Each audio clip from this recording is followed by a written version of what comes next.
రోజులుగా పార్లమెంట్ లోక్సభ రాజ్యసభలో లేకపోతే పార్లమెంట్లో గాంధీ విగ్రహం ముందు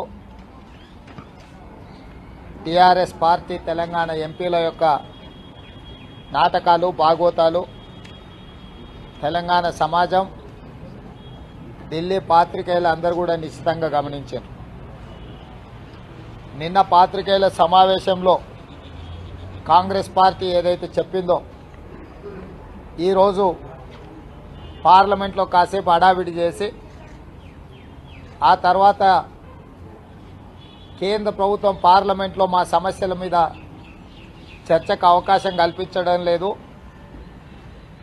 మా డిమాండ్స్ను కేంద్ర ప్రభుత్వం ఆమోదించడం లేదు కాబట్టి వర్షాకాల పార్లమెంట్ సమావేశాలను మేము బహిష్కరించి శీతాకాల సమావేశాలను బహిష్కరించి క్షేత్రస్థాయిలో గల్లీలో ప్రజల దగ్గర మమేకం అవ్వడానికి వెళ్తున్నామని చెప్పి టీఆర్ఎస్ ఎంపీలు ప్రకటిస్తారని నిన్ననే చెప్పడం జరిగింది.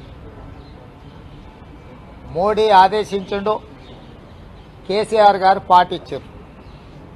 ఎందుకంటే వాళ్ళ అంతర్గతంగా కొన్ని అంశాల ప్రాతిపదికన చర్చించుకొని ఇద్దరూ కలిసి ఒక అవగాహనకు వచ్చారు. నవంబర్ 21 నుంచి 24 మధ్యలో కేసీఆర్ గారు ఢిల్లీ పర్యటనకు వచ్చే ముందు విస్పష్టమైన ప్రకటన చేశారు. ఢిల్లీ మీద యుద్ధం ప్రకటిస్తున్నా, ఇక ఢిల్లీలో అగ్గి ఉట్టిస్తా అని చెప్పిండు కేసీఆర్ గారు. ఢిల్లీకి వచ్చిండ్రు, 4 రోజులు ఉన్నారు, మళ్ళీ వెనక్కి పోయినరు. ఆ రోజు నుంచి ఈ రోజు వరకు కేసీఆర్ గారు ఎక్కడ కూడా కేంద్ర ప్రభుత్వం గురించి కానీ తెలంగాణ రాష్ట్రంలో రైతులు ఎదుర్కొంటున్న వరి కొనుగోలు సమస్య గురించి కానీ ప్రత్యక్ష కార్యాచరణకు కేసీఆర్ గారు ఎక్కడ కూడా పూనుకోలే. ఈ సందర్భంగా రాష్ట్ర ముఖ్యమంత్రి గారిని నేను అడుగుతున్నా, మీ ఢిల్లీ పర్యటనలో అగ్గి ఉట్టిస్తాన మీరు ఫామ్ హౌస్లో పెగ్గు పట్టించి పండుకున్నారా అని అడుగుతున్నా. తెలంగాణ రాష్ట్రంలో రైతులు పండించిన పంట కల్లాలలో కుప్పలుగా అట్లాగే ఉంది. కుప్పలకు కాపలా కాస్తున్న రైతులు గుండాగి చచ్చిపోతున్నారు. ఈ సమస్యకు పరిష్కారం చూపించలే. 60 రోజుల నుంచి కల్లాలలో ఉన్న వరి ధాన్యం తడుస్తుంది, మొలకెత్తుతుంది. ధాన్యానికి కాపలాగా ఉన్న రైతులు చనిపోయి శవాలుగా మారుతున్నారు. కేంద్ర ప్రభుత్వం మీరే దోషిగా నిలబెట్టిరు. కొనుగోలు చేయాల్సిన కేంద్ర ప్రభుత్వం వరి ధాన్యం కొనుగోలు చేయకపోవడం వల్ల యాసంగిలో ఎంత కొంటమో లెక్క చెప్పకపోవడం వల్ల ఇవాళ తెలంగాణ రైతులు సమస్యను ఎదుర్కొంటున్నారు. తెలంగాణ రైతాంగం ఎదుర్కొంటున్న సమస్యలకు కేంద్ర ప్రభుత్వమే కారణం. నరేంద్ర మోడీ గారు తెలంగాణ సమాజానికి, తెలంగాణ రైతులకు సమాధానం చెప్పాలని కేసీఆర్ గారు డిమాండ్ చేశారు. బండి సంజయ్ కిషన్ రెడ్డిని అయితే వినలేని బూతులు తెచ్చిండు. చివరికి కిషన్ రెడ్డి గారిని రండా అనే పదజాలంతో కూడా దూషించిండు.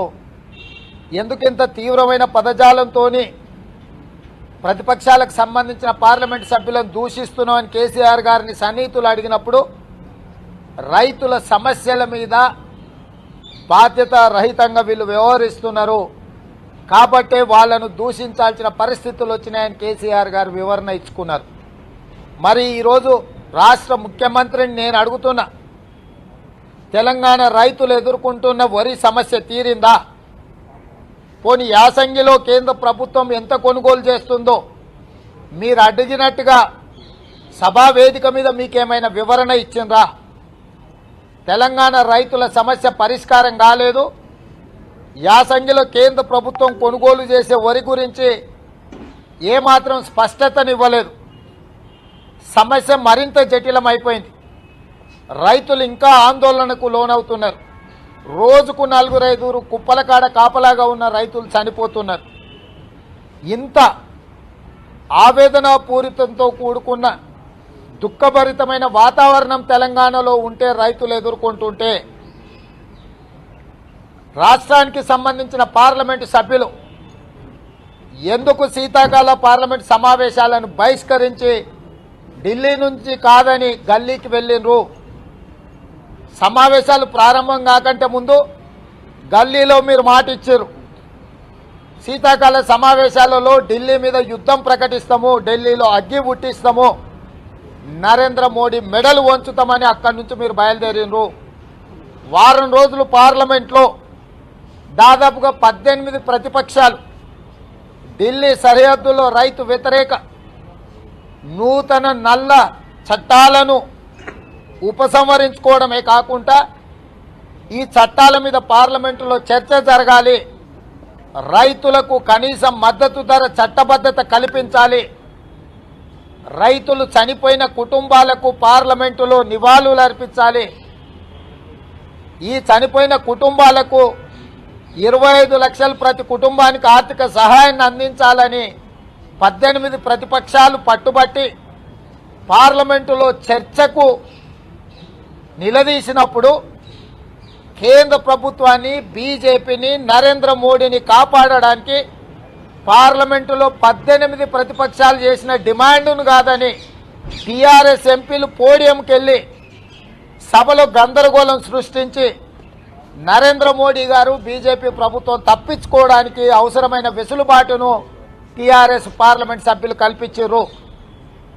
ఈ రోజు వరకు పార్లమెంటులో అన్ని పక్షాలు కలిసి రైతు వ్యతిరేక నల్ల చట్టాల మీద పోరాటంలో అమరులైన రైతులకు నివాళులు అర్పించి రైతు కుటుంబాలను ఆదుకోవాలి, చనిపోయిన రైతులకు పార్లమెంట్లో నివాళులు అర్పించాలని ప్రయత్నం చేస్తుంటే ఆ సమస్యను పక్కదోవ పట్టించి తెలంగాణలో యాసంగి పంట అని కొంటరా లేదా అని టీఆర్ఎస్ పార్లమెంట్ సభ్యులు పోడియంలో కాసేపు నినాదాలు చేసి కేంద్ర ప్రభుత్వాన్ని కాపాడినరు.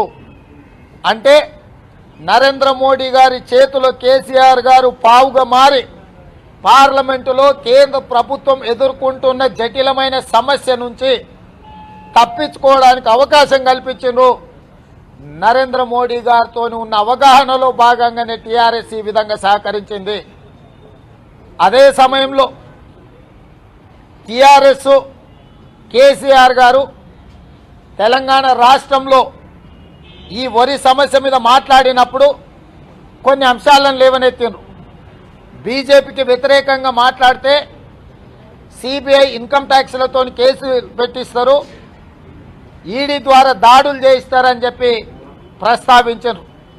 అయినా కేసీఆర్ దేనికి భయపడడు, ఈడీలు బీడీలు జాంతానై మోడీతో కొట్లాడుతా అన్నాడు.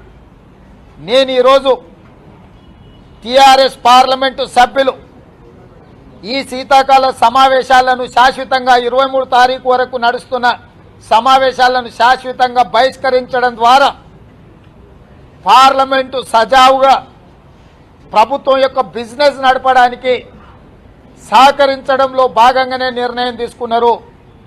దీనికి ప్రధానమైన హాయ్ ఫ్రెండ్స్, మా టుడే టుమారో యూట్యూబ్ ఛానల్ చూస్తున్నందుకు చాలా థ్యాంక్స్.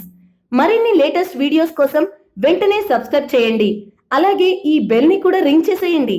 మా నోటిఫికేషన్స్ అన్ని మీ మొబైల్లో వస్తాయి. అలాగే మా వీడియోస్ మీకు నచ్చితే లైక్ చేయండి, షేర్ చేయండి, నచ్చకపోతే కామెంట్ చేయండి.